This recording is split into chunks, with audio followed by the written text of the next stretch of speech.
topic is super important. I've seen this cycle go on for years.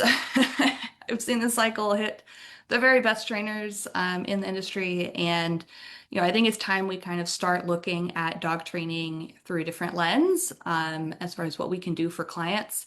I find that in the past, we'll dive into this on a deeper level in a few minutes, but it's been very transactional. Somebody pays you to come in, you fix the problem, and then you leave and you never see them again. And that's really just not good for anybody. It's not good for your business, right? You're constantly having to find new clients, and that's one of the things you'll see that leads into this feast or famine cycle. And then also, it's not good for your clients. Your clients are going to need help long term, whether they realize it or not. And so I think it's okay to admit that there's maybe a new way, a different way of doing things for our clients. But I will get into that in a second. Um, First of all, my name is Ines McNeil, if you haven't heard from me yet. I'm the founder of the Modern Dog Trainer. I'm trying to think it's going to be our 11-year anniversary come October.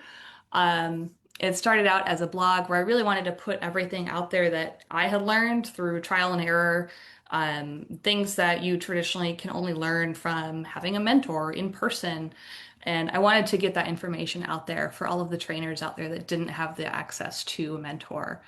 Things like how to run a group class or, how to get clients to comply with your recommendations and all these kinds of things. And that grew into business coaching and consulting. So now I have a couple of programs where I help trainers around the world with their businesses. And then I also have loads of templates and kind of collaborations where I have different kinds of products that you can use to improve your business and to be able to help more dogs. And obviously, something important to me is helping you make more money in the process.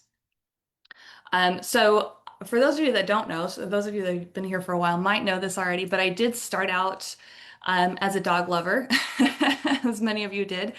And I actually grew up in Central Texas. And I don't know if anybody knows anything about Texas, at least where they were 20, 25 years ago, but it was a high kill state. It probably still is at this point, but that means that a lot of dogs were up for euthanasia, whether they just didn't get adopted or they had behavior problems. And I saw that even happening in so-called no-kill shelters, shelters that did everything they possibly could to provide a stable environment for dogs to succeed, all kinds of exercise and walking and all of that. Still had dogs in their care that had behavior issues that warranted, unfortunately, being euthanized after, 7 years of being at the shelter. It really became a quality of life issue. And so that is where I got my start. I was in the trenches in Central Texas of animal rescue. And so I really am passionate about dog behavior. I'm passionate about helping dogs and people succeed together. And I have found that my kind of zone of genius, if you will, is helping trainers do that as well. And that allows me to have kind of an exponential reach across the world ultimately. And helping you all succeed means that more and more dogs are being able to get the help that they need, as well as the people. I have a degree in biology. I almost became a wildlife biologist, but got too much entrepreneurship spirit, I think, for that.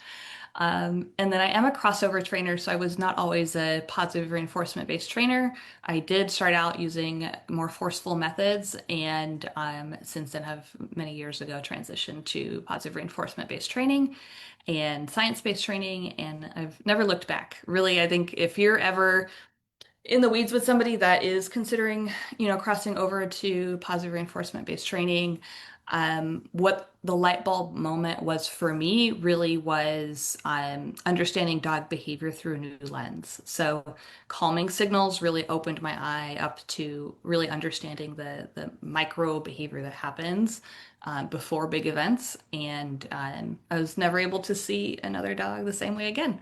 So calming signals are always a really great talking point for trainers that are trying to cross over. I'm a mom, wife, dog mom, cat mom. I've had many animals over the years, so I understand how life gets very busy and how we also want to do good in the world, but also have to take care of ourselves in that process, right? We choose to have a dog training business not a hobby, to pay the bills. It's got to be sustainable and it's got to be able to give us what we need in our lives to be fulfilled for ourselves and then also be able to show up for other people and their animals. And then I'm currently the APDT chair, so it's the Association for Professional Dog Training International.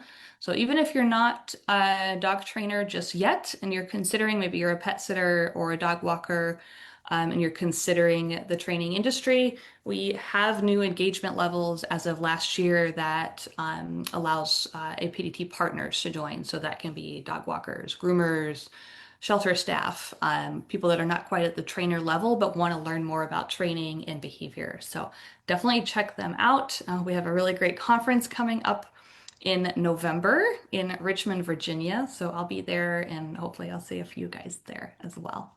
Let me know in the comments if you're planning on attending a conference this year, preferably the APDT conference. I would love to see kind of who from the group will be there so we can try and say hi. Definitely flag me down if you see me. I'm always happy to chat. All right. So, why did we become a professional dog trainer? Um, I think this is something that we need to ask ourselves maybe a little bit more often. I love that, we are passionate about the dogs. I think that's never in question or in doubt. What kind of comes to mind for me is there's often an imbalance there, and kind of I'll talk about that I think in a minute here. But we wanted to become dog trainers, professional dog trainers at that, to help dogs. Yes, absolutely, right? But it's also a chosen profession. It's a chosen career path. And that means you have to be able to make an income and a good income from it in order to make it make sense for you, right? And you'll see through kind of common thread through all my material is when you're able to make more money and give yourself more resources when it comes to that, you're able to show up differently and hopefully better, right? You're able to show up fully rested and you're able to sign up for all of the courses that you want to because you have the financial resources. So you're able to become a better trainer when you're already making more money. And then you're able to help more dogs, right? Maybe you can donate to causes that are really important to you. Maybe you can start your own nonprofit. I know several successful dog trainers that was always part of their 10-year goal, right? Is I want my business to be successful so that I can create this nonprofit and go above and beyond for, this certain group of people or dogs. So I think having a successful business, a sustainable business is really key to being a great trainer. And that's just because you'll be able to get more education, you'll be in a better mindset, you'll get, as a result of all of the systems, you'll get better compliance, more referrals, so you'll be able to help more dogs.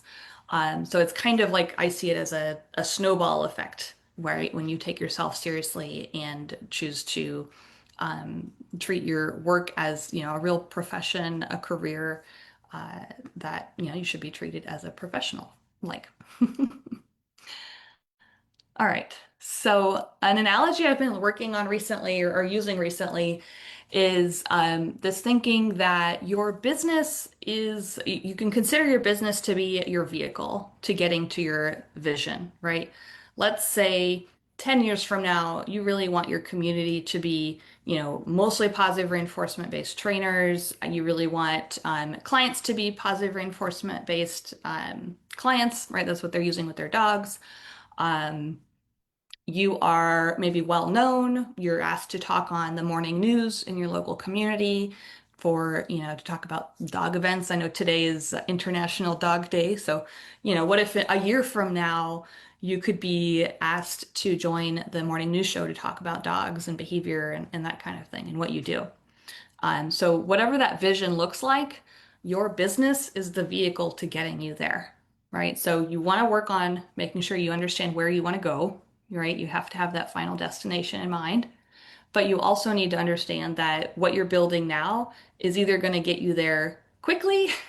So I've got a little sports car and a pedal bike and a truck, right? They're all vehicles. They'll all get you there. but it depends which vehicle is going to get you there faster. Is going to depend on, how you build your business. So your vehicle will determine how comfortable the ride is and how fast you get there, right? So I would like to, propose that you think about your business in that way is you really should take it seriously and building it seriously because you'll be able to have a much faster and greater impact when you see success, right?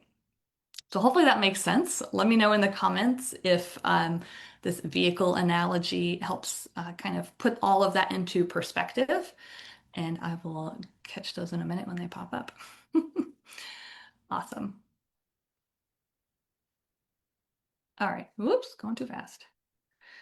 All right. So I have found that to be a really great trainer and to achieve this successful trainer status, you really have to have great training skills, right? You have to know what you're doing. You have to know how to get clients to work with their dog, and you have to obviously be able to transfer your skills to another person that's maybe newer to handling dogs.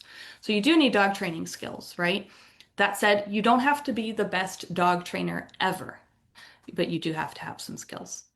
And then what really is often the missing piece for a lot of trainers that I see is this other section over here. It's marketing, sales, and client service. So client service is the actual service you're delivering as a part of your work together with clients. All right.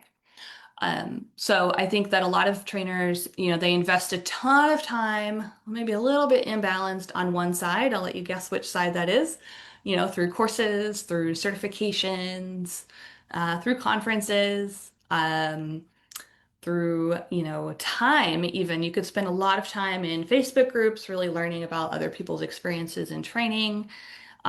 So there's a lot of time that goes into getting those great dog training skills, but I would say a fraction of that time is being dedicated to building your own business and getting the marketing and getting your sales right and getting your client service right so that you have clients to serve in the future, right? So what's the point of having really amazing skills, but then no clients to give them to, right? Or sell them to.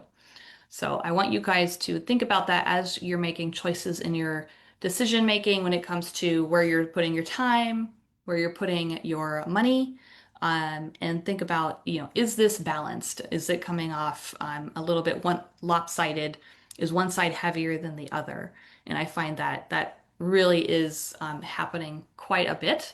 And that's one of the key pieces that ends up, leading to this feast or famine cycle because you can be the greatest dog trainer in the world, but if your business isn't set up to give you new clients, to keep clients on board long term, you're going to see that up and down flow a lot. So something to keep in mind.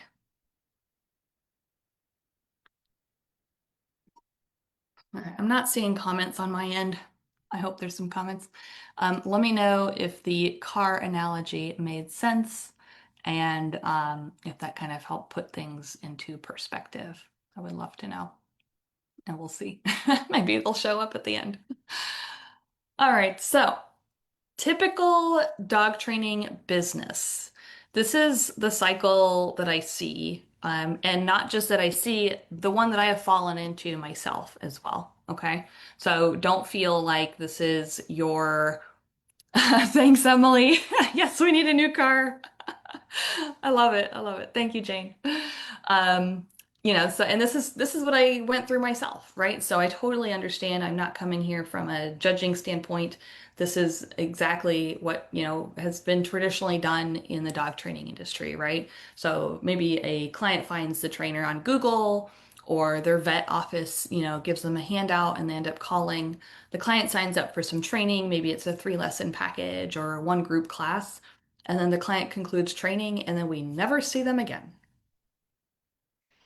Ouch, right? First of all, from a training standpoint, we know training never ends, right? We always say that as positive reinforcement based trainers. We know that training never ends. The dog is always learning. Life changes. Somebody has a baby, neighbor gets a new dog, that causes chaos. There's always something to be training for. So, why do our services end? That is kind of a rhetorical question that I've been asking myself for the last 12 months. I think I've been really sitting with that one. But that's just how traditional training businesses have been set up, since I can remember, is how it was when I was first getting started. And it just doesn't make sense anymore. There's too much change in people's lives. Positive reinforcement-based training is too fun, right? When you're doing it well and you've got goals and you've got, all of that set up, right? You've got toys, you've got enrichment, you've got, a really powerful relationship that you've built with the client through that first, set of training lessons or that class. Why shouldn't you keep seeing them over time, right? And helping them through life and making training continue, help them keep it a priority, right, in their lives. So I want you to reflect on this one. If this is what your business currently looks like, this is, I would think, the number one reason why you're experiencing that feast or famine cycle, right? Because you're constantly having to get new clients, new clients, new clients. And that is extremely draining on a business. It's extremely costly, as I'll show you here in a second, to have to get new clients all the time. So we're going to talk about what to do instead. So, why feast or famine happens. Number one can be interpreted many, many ways, but I went ahead and put it on there because it's true. You love dogs too much, right? You love dogs so much that you are willing to put your personal financial situation at stake in order to help a dog. And I think that's admirable to some degree. But I do think that it's something that, women, this industry needs to work on because it's not sustainable and it puts you at a disadvantage to continue helping people and dogs long term, right? So if you are constantly going above and beyond for clients that aren't willing to pay you well, that aren't willing to do the homework, and you're burning yourself out and you end up quitting in 3 years, for me that's decades of dogs you're missing out on working with, right, if you end up quitting the industry. So I think it's really important to find that balance. It's okay to love dogs.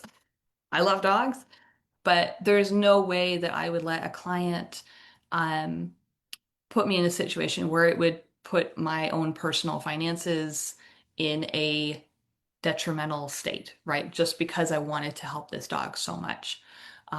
This is probably because I grew up in dog rescue in Texas. Puts you through the ringer and makes you understand that people are not willing to do what it takes really early on. So, I definitely have that in perspective, but you cannot take on more than clients are willing, to pay you either in time or money, especially when you've chosen this to be your business and your source of income and your career, right? It's one thing if it's your hobby and, you have the energy or like resources coming from other areas. But if this is your business, you have to prioritize your business because it's going to make or break whether you're going to be able to help dogs long term in the future, right? And obviously help yourself too. So consider that, are you going above and beyond for clients that you really, really want to help their dogs so much, almost more than they want to? And it might be time to kind of reflect on that and see if that's really the most sustainable way to continue. Number two is systems are an afterthought, not an intentional choice. So by this, I have no issues with being scrappy, right? And using tools that are free, using, things that work, right, for the moment, just to get you going, just to get you off the ground, to get new clients in the door when you're getting started. But there comes a point where you achieve a certain level of success where you really need to get those systems in place. Because if you don't, then you're going to be very susceptible to changes in the market or changes in the social media algorithm if you're too reliant on social media. And so you want to make sure you own your systems. You understand, how do I get clients in the door? How do I keep them in the building? What do I do when they're in the building so that they feel welcome and they really enjoy their time here? How do I get them to invite their friends into the building, right? The building being your business, whether you have an actual facility or not. Um, you really want to start thinking about what do those processes need to look like in order to make your business sustainable and continue long term. Because you can't be doing things manually forever and ever and ever. I think being scrappy and, hustling at the beginning is sometimes necessary when you're, on a budget, but having those systems in place is really going to help you have those kind of have the life jacket on, right? And you'll be able to navigate, not just have a life jacket on, but have a boat with with paddles, right? Even if it's not quite a motor, maybe you have a paddle instead of just your palm to push. Another analogy for you. Um, Number three is you're scared of being visible, right? I think being a business owner, we're taking off our dog trainer hat for a minute. You all are business owners if you're helping clients under your own name, under your own business. That means you are the face of the business. Whether or not somebody's going to work with you directly, right? Maybe they'll be working with a team member of yours if you're big enough already. But most of the time, the people I work with, they're solo business owners. So it's just them in their business.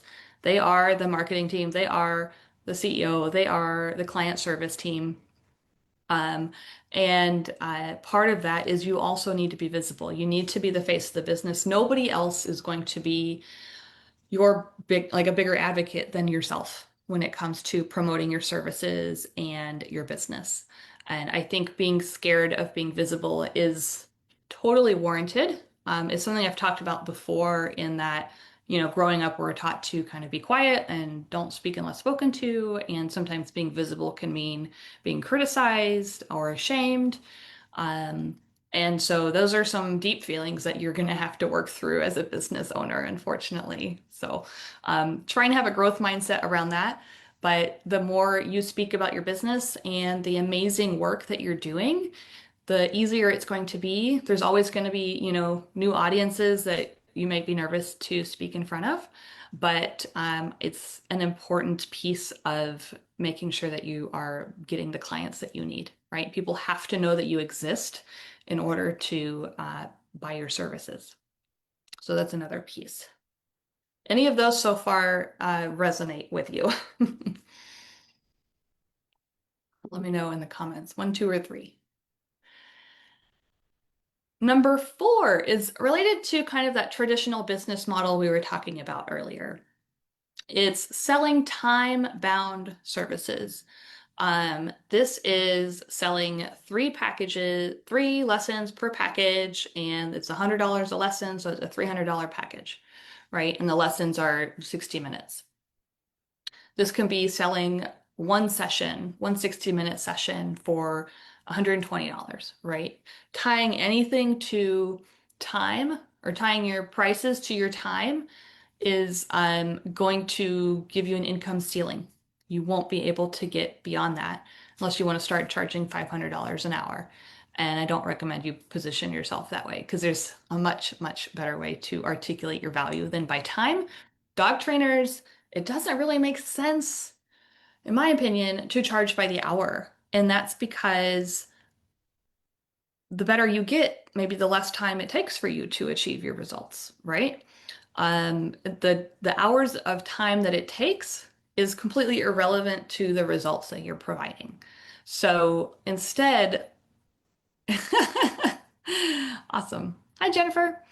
I'm going to need a little bit more specifics because there is a delay, so I'm not sure what you've been doing specifically, but let me know. Um, let's see. So time-bound services, charging by the hour, charging by the package, and, given a number of hours to the client really doesn't articulate the value that you're giving your clients. You're giving them, maybe decades of experience working with dogs or, 10 courses that you've gone through and studied and gotten all these certifications. You're saving them all of that time and energy and effort from, not having to go and do that themselves to now, oh yes, exactly, Jennifer, thank you. To now, you're giving them exactly what they need, when they need it, without having to open a book, without having to browse hours on YouTube, right?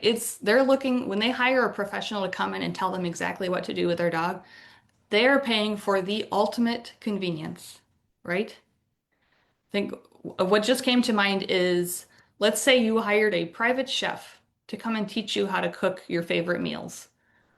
Sure, you could go on the internet, look up recipes. You can do a lot of trial and error. You could go to a course, right, and learn about all the different steps of cooking. No, when you're hiring somebody to come in your home and can tell you exactly what to do, when to do it, how to do it for your unique situation, that is the ultimate convenience. Ultimate convenience. So let's not devalue that expertise by putting a, dollars per hour sign to it. Sorry, that gets me worked up a little bit. All right, repeat or recurring services are non-existent. So some trainers get lucky in that their clients like happen to really love working with them and they just keep signing up for them, right? That's not what I find happens in the majority of trainers' businesses these days. There is very little repeats. There's not a system to encourage people to become repeat clients or sign up for recurring services. So this can look like just multitude of ways, which is stuff that I go into in my programs. But like I said, there's that get new client, give them the package, send them on their way, see you later. Maybe probably not. And so there's not a system that when they finish that first package, that first, group of lessons, what happens next? Why are they just, sent off their way, um, and, told good luck and just reach out if they need more help, right? There should be a proactive system in place there to help them make through that decision and understand the value in continuing. Sales are scary is something I still see in the industry is you love talking about dogs. You could talk to somebody, on the phone about their dog for a while. But when it comes to, okay, here's what I do, here's how I can help, this is what it costs, that gets really scary for people. And so having, again, a sales system in place where you understand what questions you need to ask to kind of help guide them through that decision-making process of hiring you to what do you need to tell them about your work to get them to understand the value that you're providing because it's not time for money. And then, how do you get that money in your system? How do you collect the money at the end of the phone call, right? Do you send them an invoice? Do you have your invoice system set up? Are you, sending them a Venmo? Are you, able to process your payment right then and there? So there's no question about whether they're going to keep going after you end the phone call. So sales can be scary, but I try to make it not. It's really just a conversation. It's sharing your excitement for what you're able to do for them. And that's something that, I help with, obviously. And then another thing that happens is one-to-one thinking. Yes, number one leads and makes number one scary. I know. That's exactly it. Thank you, Jane, for pointing that out. You don't want to risk missing out on helping a dog, right? Because you're scared of your own price. Ultimately, I think is what it comes down to. And when you master sales, let's flip the switch on that. When you master sales and you understand what are the questions that I need to ask in order to guide that person through that decision-making process to make it make sense for them in their brain to say yes to you on the phone, you want to have that process down because it means you're going to be able to make the dog or help the dog, right? Yes, rescue background. Yep, yep, yep.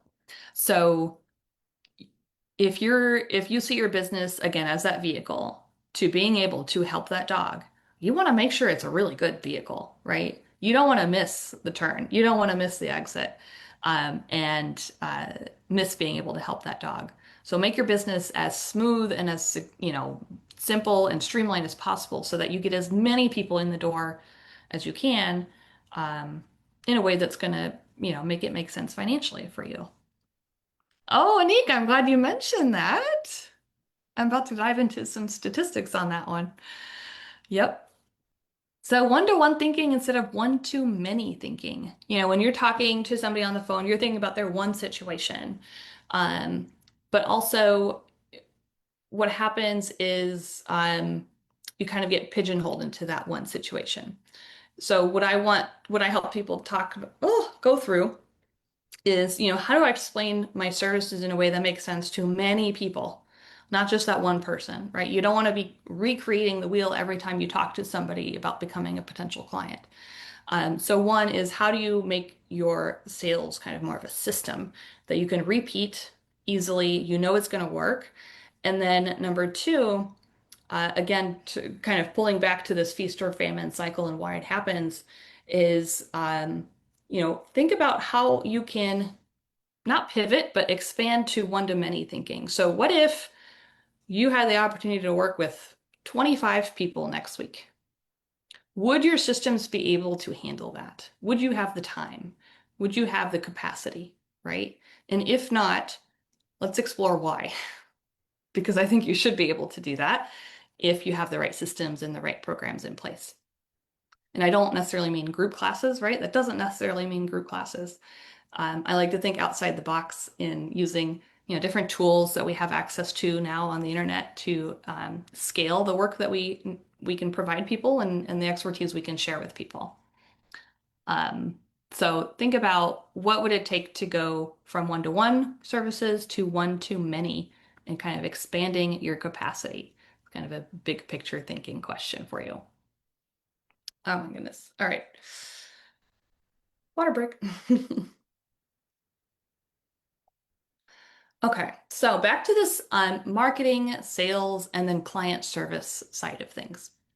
Let me know in the comments which one of those is hardest for you. You can put an M for marketing, say S for sales, and then C for client service. Which one of those is the most challenging piece of running a successful business? I always say you have to know who you want to work with, so who you want to sell to, and what you want to sell to them. And that's pretty much it, right? If you can streamline what business is, it's those two things. But you need to have these systems in place to be able to do that. So yeah, let me know in the comments, is marketing most scary? Is sales most scary or frustrating? Or is client service? Thanks, Jane. She says sales.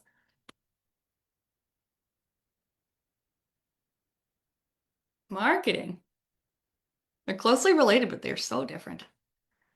Oh, great. Thank you, Kristen. Yes, we have a effortless engagement pack for marketing support that we get every month to our subscribers.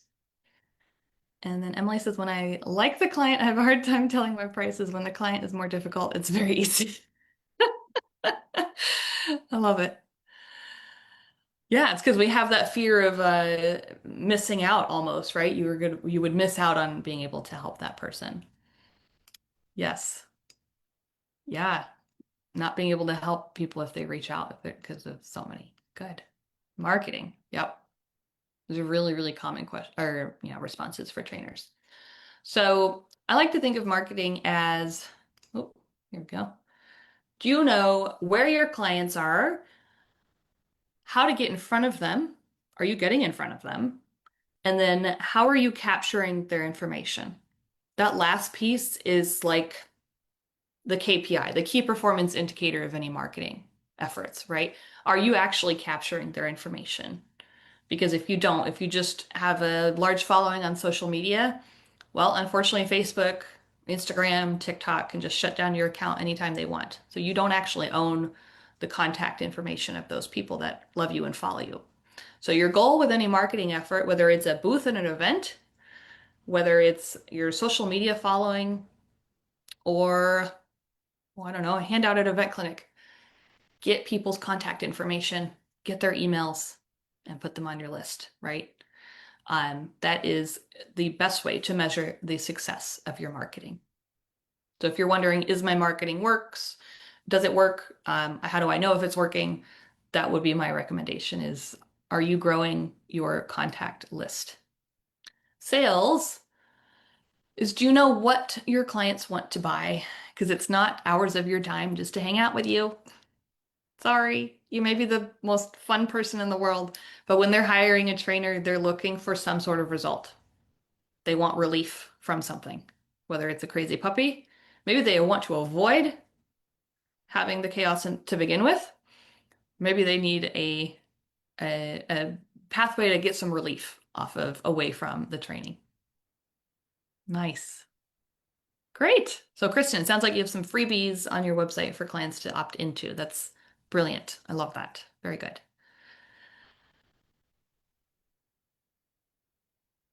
So, what do you think clients want to buy from you? I'd be curious to know what your thinking is around that. Is it, 'cause like I said, unfortunately, they don't want to just buy hours of your time to hang out with you and have fun. So, what is kind of the outcome, if you could think of any outcome, what is it that they're trying to buy from you as a trainer, as a professional trainer? A plan? Yeah, love that. Even further though, I'm going to push a little farther. What does the plan get them to? What's the final destination they're aiming for, right? That's where we need to look. We need to understand, yes, like where they are right now. We absolutely need to understand where they are right now because the better you can articulate how they feel and what they're going through right now, the easier of a yes it's going to be for them to hire you, right? But you also need to understand what their dream is. Why did they get a dog? What were they hoping to have in their lives as a result of having the dog? Skills, trained dog, results, the magic fix. Yeah. Sometimes it really is as simple as a perspective switch, right? To get them what they really want. But obviously, there's some training involved too. I would love for you guys to dig deeper on this. Why do they want a trained dog? It sounds nice, but why go through the effort? What does it mean for them in their lifestyle? Who's around in their lives that's influencing them to think about why they need to train their dog? How do they want to come across to other people? How is their dog a representative of who they are, right? So when we start looking at, um, yeah, not to be embarrassed, that's a big one. They don't want to be embarrassed walking their dog around the neighborhood and see their neighbors. Oh, yeah. So dig deep on this one. And when you can really pinpoint this down, it's a really easy sell, right? Now you've gone from $100 an hour for 3 lessons to I can help you not feel embarrassed anymore. That's the emotional pull that we really want from our sales conversations is help guiding people go from, oh, I'm so frustrated to, okay, this is really how I'm feeling and how I would not like to feel anymore, right? So that's why it's important to have the right questions. All right, we've got to keep going. This is going longer than I thought, but it's a good conversation. I appreciate it. Kids are safer. Yes. Safety, security, control. We know that's a reinforcer for any animal. There's more control over their lives, less stress. Very good, Teresa. Thank you. Yes.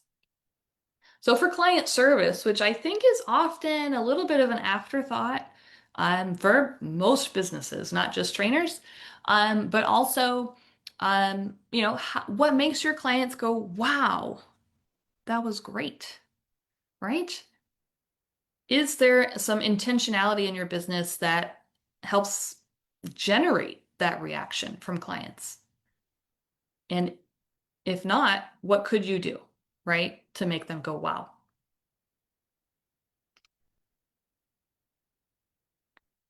And then lastly, when it comes to that last piece of going from, the marketing attracting the right clients to the sales conversation being smooth and safe and fun to, a really great training experience, what makes your clients go, I can't wait to do that again?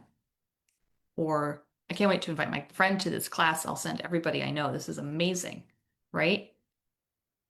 For each step of this process, you can have systems in place to help drive your person through it and drive it forward. So think about what would make your clients go, I can't wait to do this again. Let's sign up for another 3 lessons, right? All right, so Anik mentioned this earlier, is it takes a lot more resources to convert a lead, somebody that doesn't know you at all, into becoming a new client. So going from, you know, ebook download to becoming a paying client can take a lot of time, can take a lot of resources to get that person into your email list to begin with. Um, and so that's why when we get new clients, we don't want to lose them. We want to keep them on as long as possible and increase what we call the client lifetime value. Statistics show an increase in customer retention by 5%. That's like a microscopic number, can lead to a company's profits going up by 25 to 95% over a period of time, right? So you could increase your revenue or your income profit by, 80 to 90% without getting new clients altogether. Just maximizing the clients that you already have. I think that's a really important number to remember, especially if you're in that cycle at the beginning we talked about where it's just constantly having to get new clients. Let's switch to what's happening with the clients we do have and how can we maximize helping them and helping our business grow as well. So, the probability of selling to a new prospect, so getting that new person into your email list or your social media and turning them into a paying client, is maybe 5 to 20%, right? So don't feel bad if you have a large following and a smaller, group of clients. It's a very small percentage, right? That will be ready to buy when you're selling to them. So that takes time. And then the probability of selling to an existing customer. So selling to somebody that, has bought from you before. So this could be maybe they've bought a whole package before and now you want to get them into a membership or a subscription. It could also be maybe they've bought a small course of yours online or a little webinar for a few dollars to then, they've got a taste of you and then they are ready to sign up for a bigger program or a bigger package. So getting them to the point of being a customer, so somebody that has given you money, is going to be a really important key performance indicator. All right. And if you think about this, it is 7 times more expensive to gain a new customer than it is to, keep a current customer and have them buy something else. So let me make sure I don't have any comments missing me here. Okay. Awesome. All right. So it's not about having more skills, being a better trainer necessarily, um, getting more certifications, taking more courses, even attending more conferences. It's really about having a business model that allows you to do all that without putting yourself behind, right? So, which trainer do you want to be? Trainer A is amazing with dogs and clients. They love you, but pricing feels too low. You're constantly kind of barely able to pay all the bills. Clients disappear after one package. Yeah, they had a good time, but they don't really see any point in continuing moving forward. Income goes up and down depending on clients' availability, vacation schedules, back to school, holiday travel, all of that. And you might feel like you have a full calendar, but the steady paycheck isn't there, or it's not the same every month. It's really unpredictable. Okay. Or would you rather be trainer B? You have packages that showcase your expertise. So you've moved away from hourly pricing. You know that when you take on a client, they are in great hands. They're going to have some light bulb moments.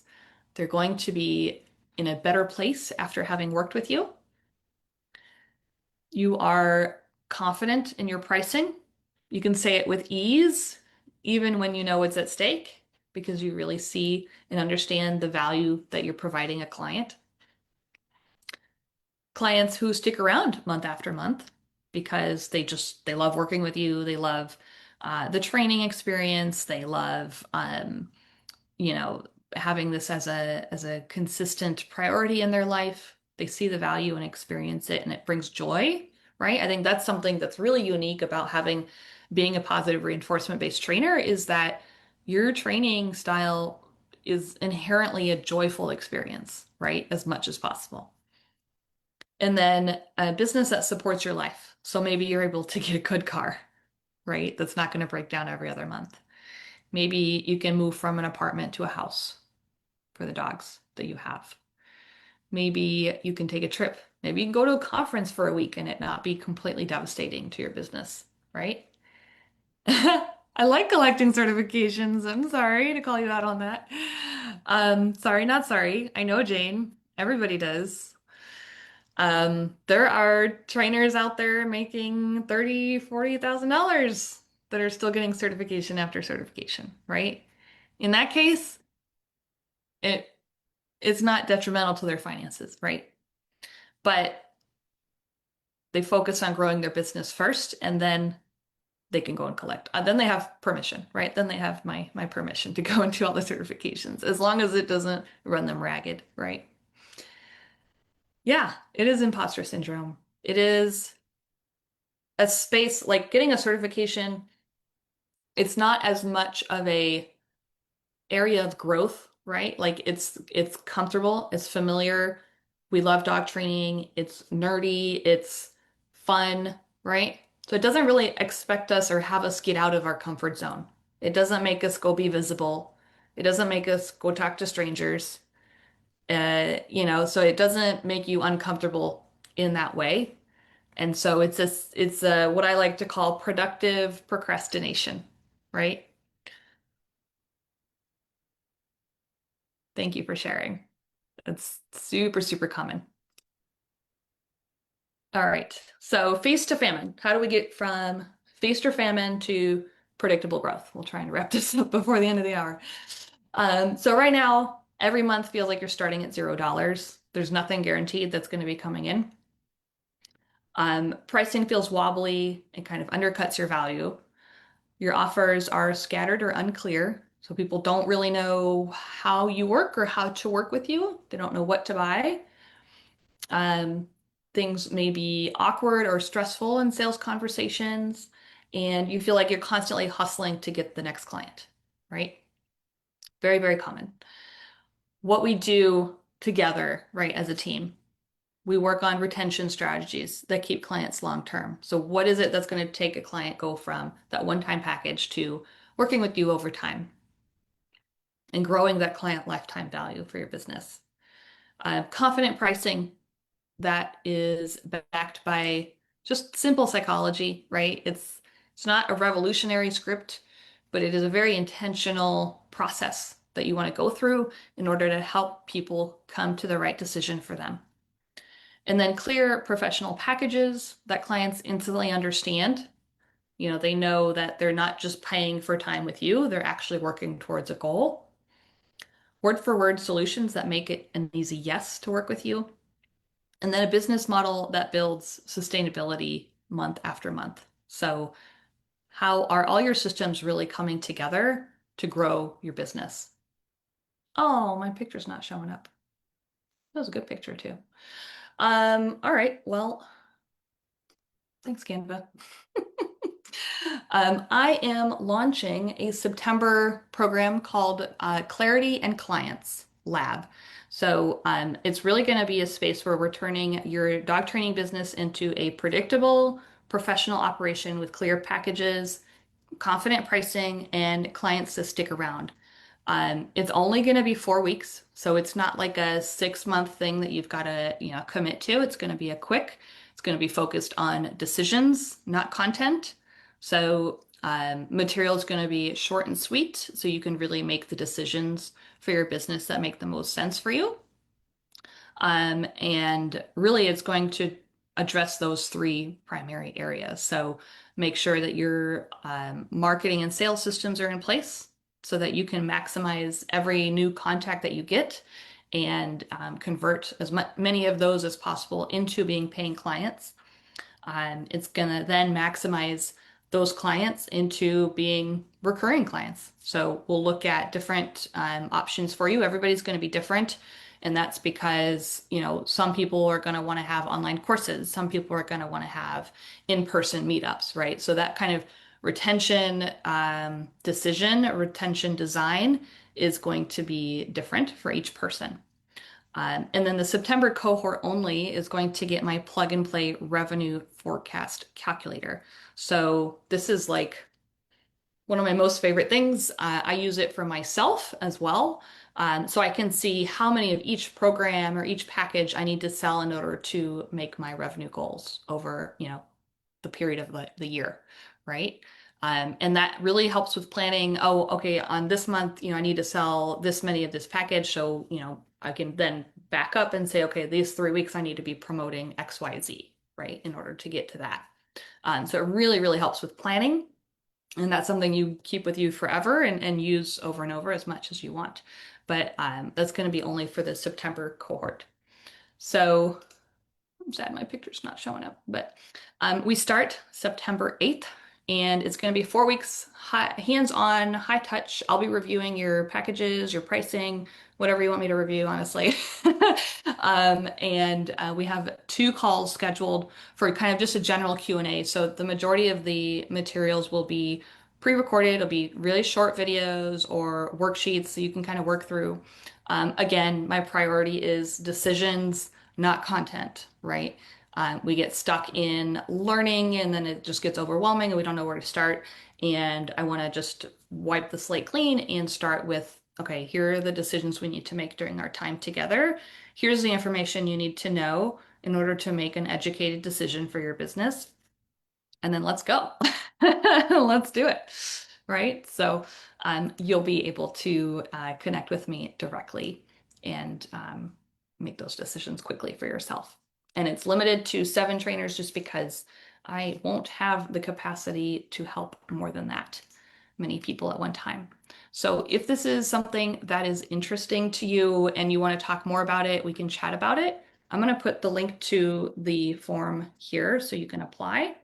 And then that'll help me understand, where you're at in your business, what your kind of experience is like, um, and if you would be a good fit. So we can go a little bit back and forth there on whether this program would be good.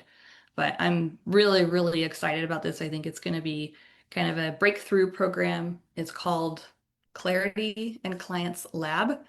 And I think it's going to be really, really a really great kind of breakthrough program for a lot of you to kind of get away from this feast or famine cycle.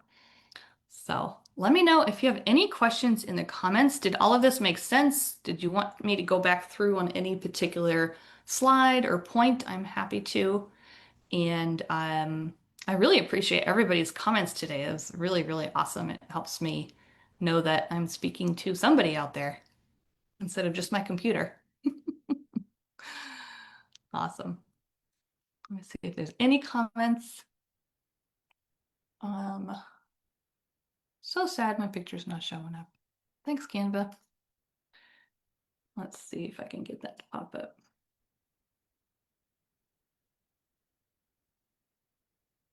Oh, how funny.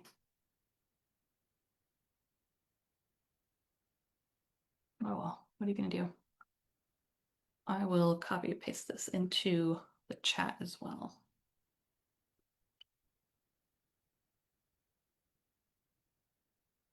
Clipboard. All right. Thank you guys for joining.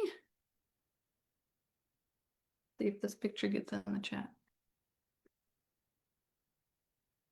Oh, what are you gonna do?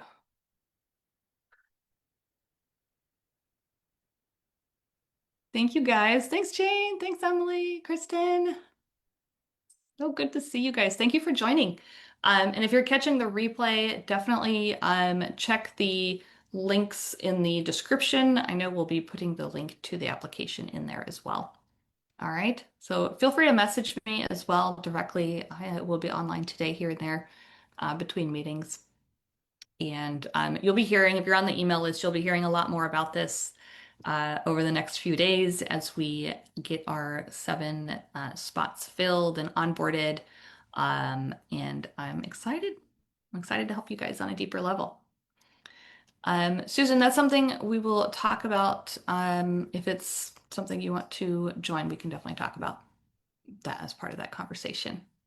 All right. Awesome, possum. Fill out the application and let's see if it's even, a program that would help you where you're at right now. Alrighty. Well, thank you so much for joining. I will see you guys soon. Let me pull up the right screen to close this out. Here we go. All right. I'll be online and answering questions. If you have any questions, let me know. I'll see you soon.